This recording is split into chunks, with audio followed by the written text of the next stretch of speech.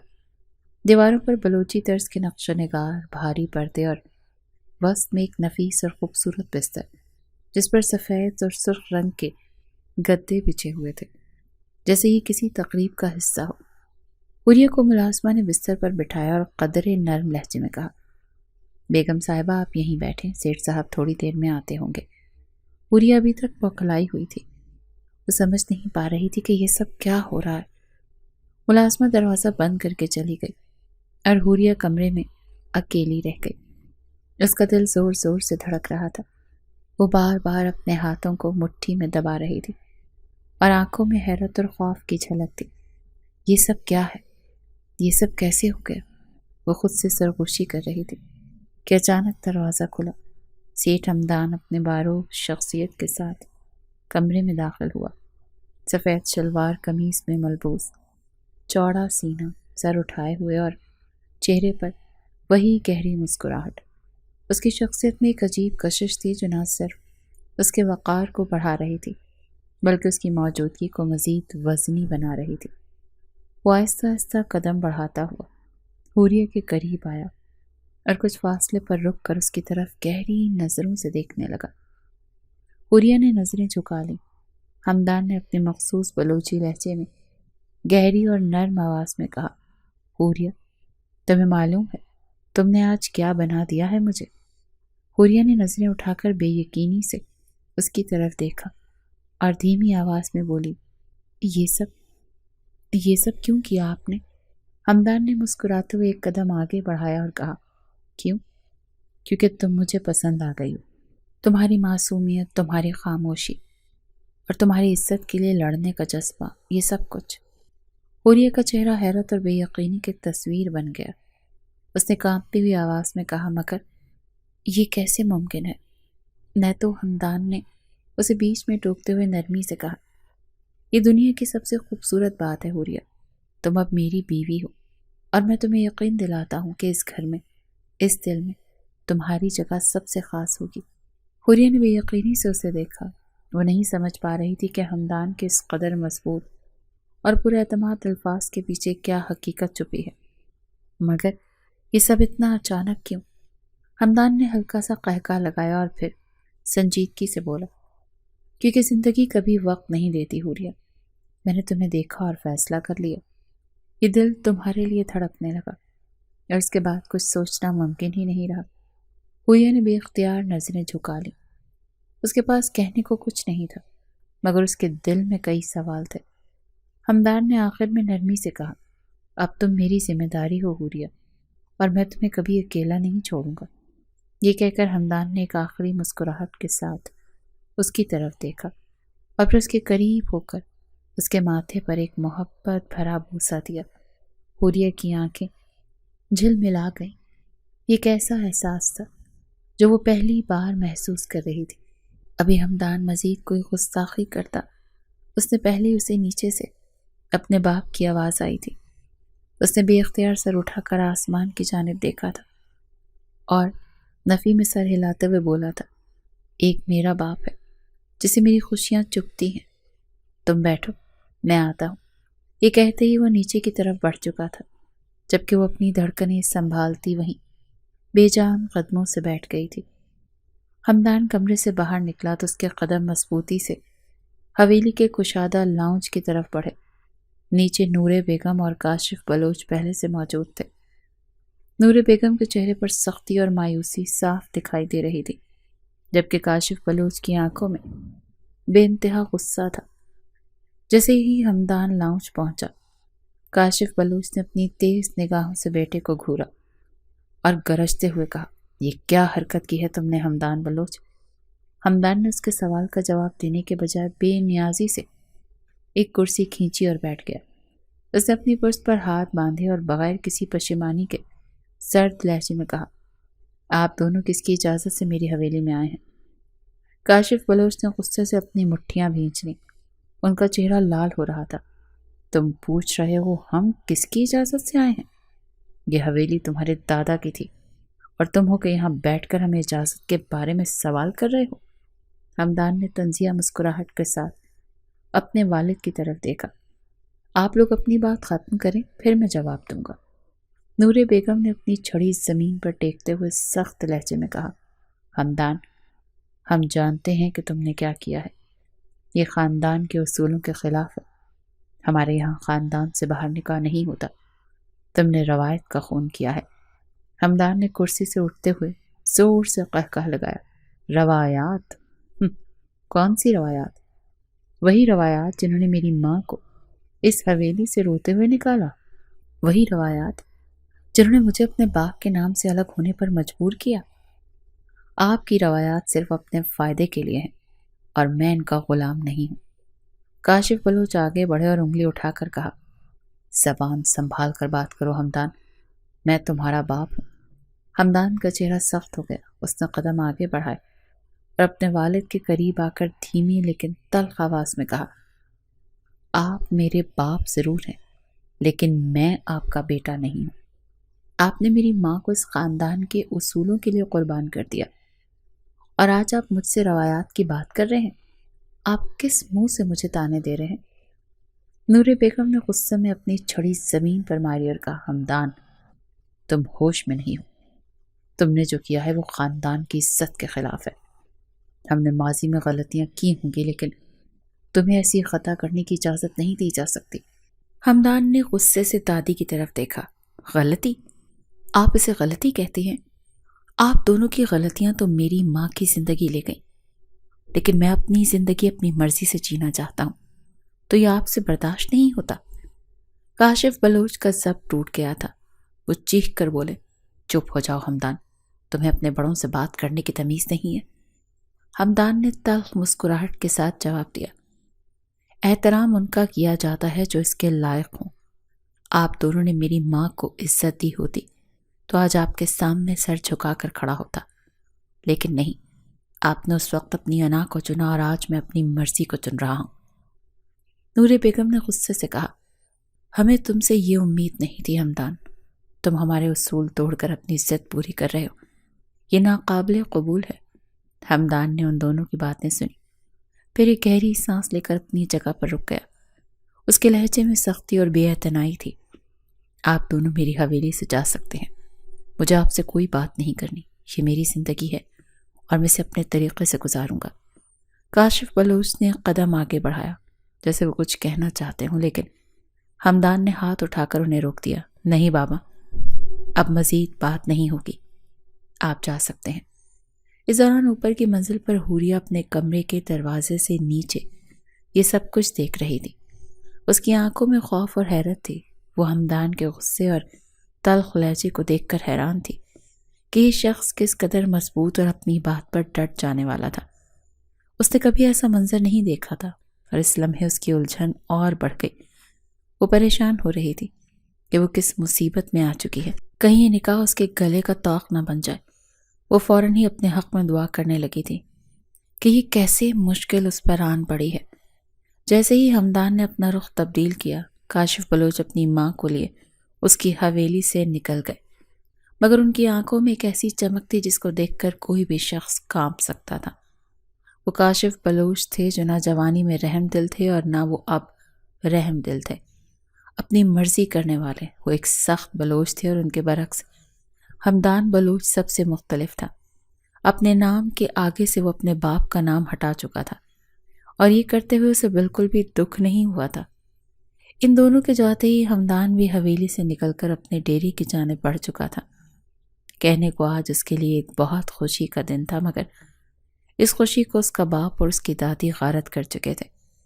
اس دوران حوریہ نیچے آئی تو دو ملازمائیں اسے دیکھ کر تیز قدموں سے اس کے پاس پہنچی۔ ایک نے فوراً اس سے سوال کیا، بیگم صاحبہ آپ خیریت سے ہیں؟ حوریہ کے چہرے پر اضطراب اور پریشانی صاف دکھائی دے رہی تھی۔ اس نے ہکلاتے ہوئے جواب دیا، یہ کون تھے؟ وہ جو ابھی ابھی گئے ہیں؟ ملازمہ نے اسے نظر انداز کرتے ہوئے جواب دیا، یہ حمدان صاحب کے والد صاحب اور ان کی دادی تھی۔ حوریہ نے مزید سوال کیا، لیکن وہ اتنے غصے میں کیوں تھے اور آپس میں ایسی باتیں کیوں کر رہے تھے؟ کیا ہوا تھا؟ ملازمہ کا چہرہ لمحے بھر کو سنجیدہ ہو گیا۔ اس نے ہلکے سے سر جھکایا اور پھر نظریں جھکاتے ہوئے جواب دیا، بیگم صاحبہ آپ کو اس بارے میں کچھ نہیں جاننا چاہیے۔ حوریہ نے سر جھٹکتے ہوئے فوراً جواب دیا، کیوں؟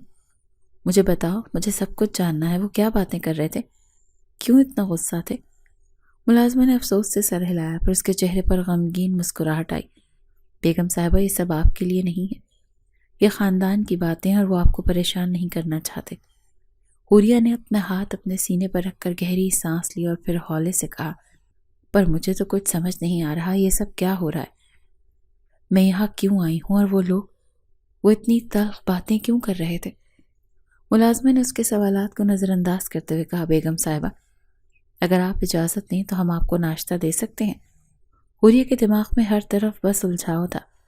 اس نے پریشانی سے سر جھٹک دیا اور کہا، نہیں، میں کچھ نہیں چاہتی، میرا دماغ بالکل کام نہیں کر رہا، مجھے بس کچھ وقت چاہیے۔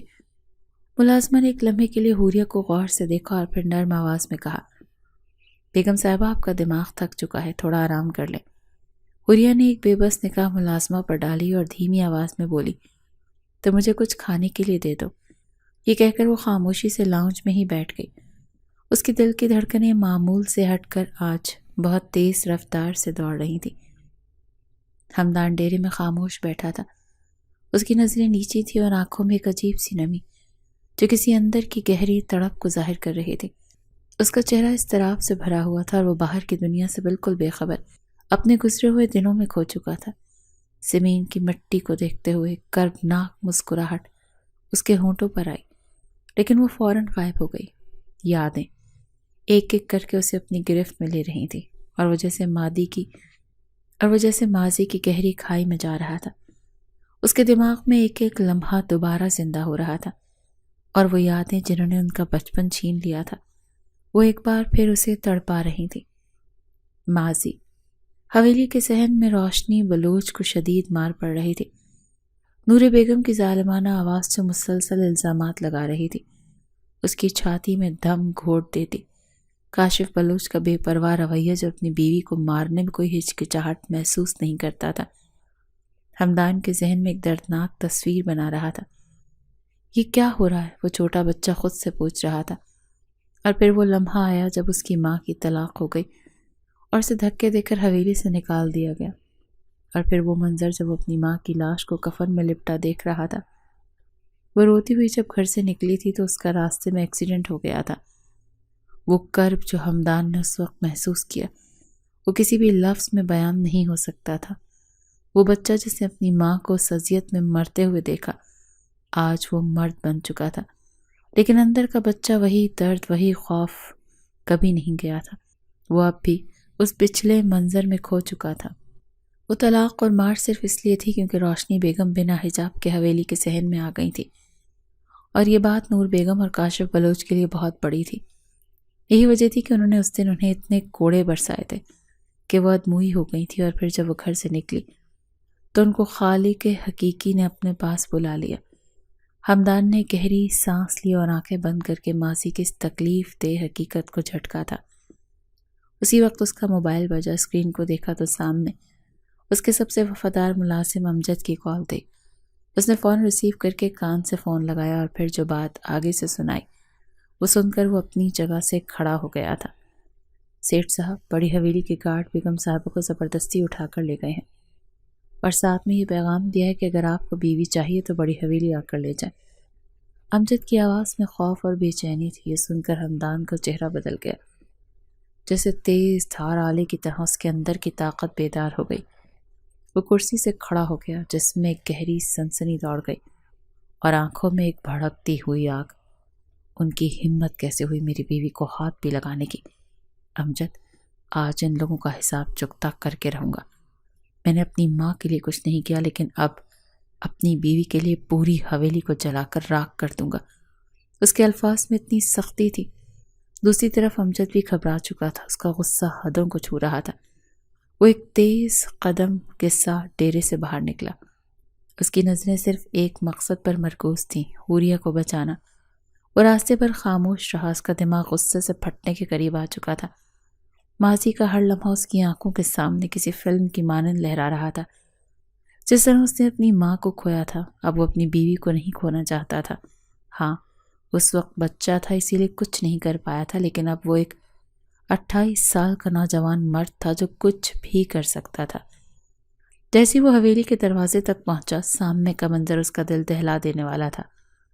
کاشف بلوچ کے قدموں کے قریب حوریہ روتے ہوئے بیٹھی تھی۔ اس کے بال بکھرے ہوئے تھے اور چہرے پر تھپڑوں کے نشانات تھے۔ اس کے سامنے کھڑی ان کی دوسری بیوی اور نور بیگم کی موجودگی، اور پورا ماحول غم و غصے سے بھرا ہوا تھا۔ وہ غصے سے اپنے باپ کی طرف بڑھا اور بنا حالات کی پرواہ کیے ان کا گریبان اپنے ہاتھوں میں لے کر ایسا سیدھا کھڑا کیا تھا، اور غصے سے ان کے چہرے پر دھاڑتے ہوئے بولا تھا، تم نے کیا سمجھا تھا؟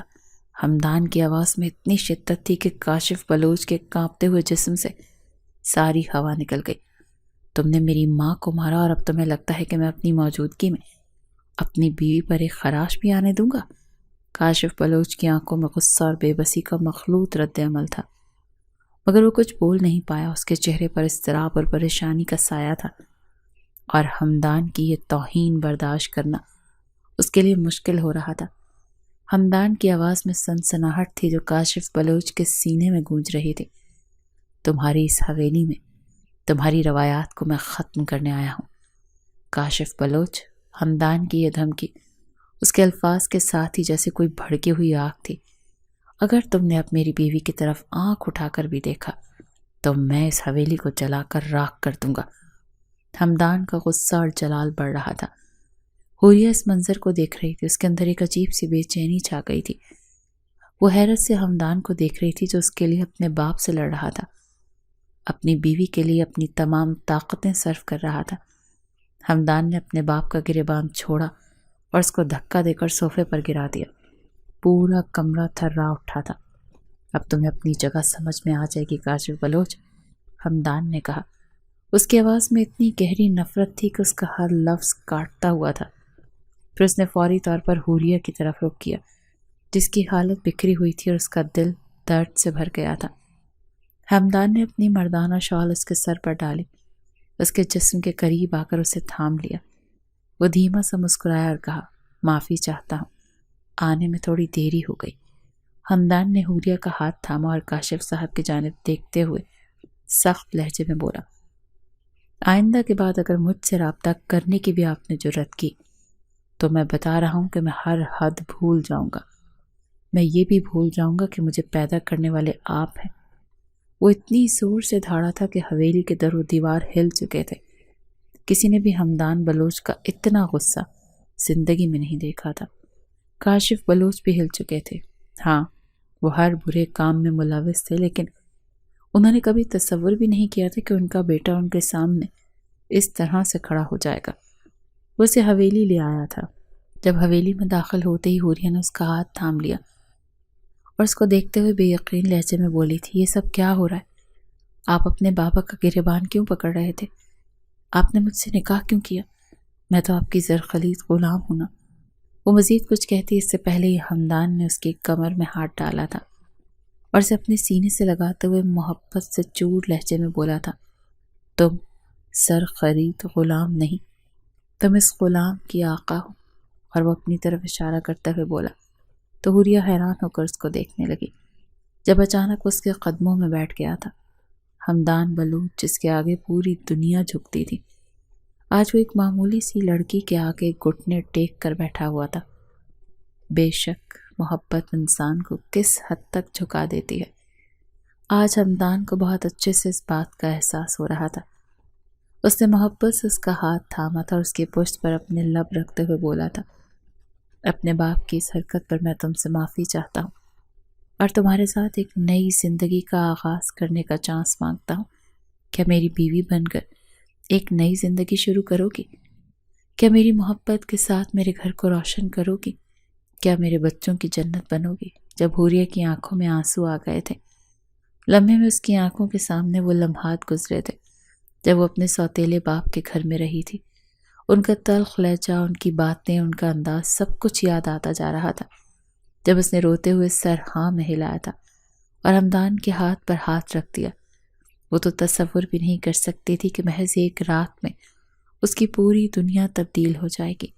اور حقیقت ہے، جب خدا نوازنے پر آتا ہے تو دیر نہیں کرتا، اور جب چھیننے پر آتا ہے تو وقت نہیں لگتا۔